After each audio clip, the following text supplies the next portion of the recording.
malaria, malaria. We know what to do. We won't let malaria stop us now. Follow your dreams and fight it. So, what do you notice when you look at these pictures? Is there something missing? As you can see, there are no mosquito nets for any of the patients' beds.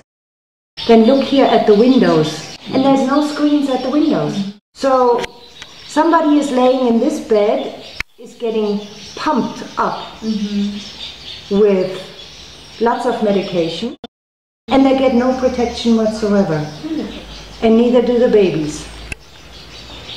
I tell you something else about this, because they had a big campaign in 2011. In 2011, the Cameroonian Minister of Health received over $13 million of international donations for malaria prevention. They created an action plan to supply individuals with mosquito nets, but left out hospitals and orphanages.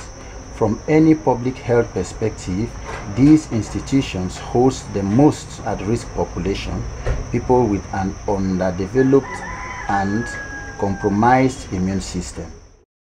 To make matters worse, in January of 2013, the serving Minister of Health at the time, together with 5 of his cronies, stood trial for embezzling $5 million of the donated $13 million.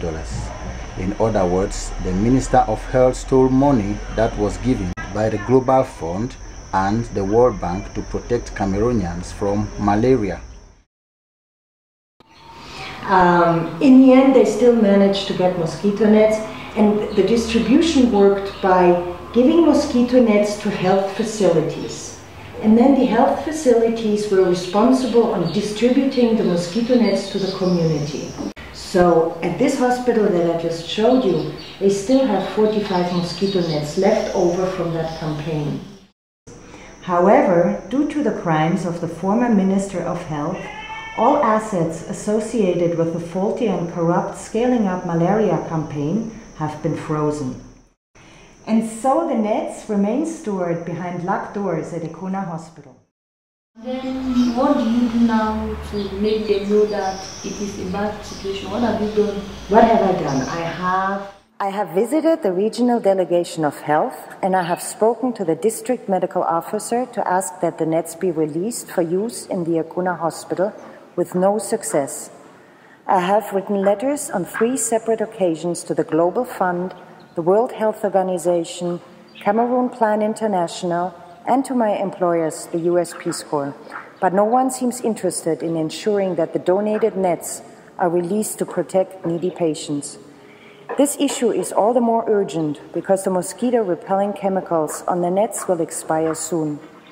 Everybody knows that women and children are sleeping unprotected in a Karena Hospital, just feet away from dozens of unused mosquito nets. Everybody knows, but nobody cares. Malaria must get out.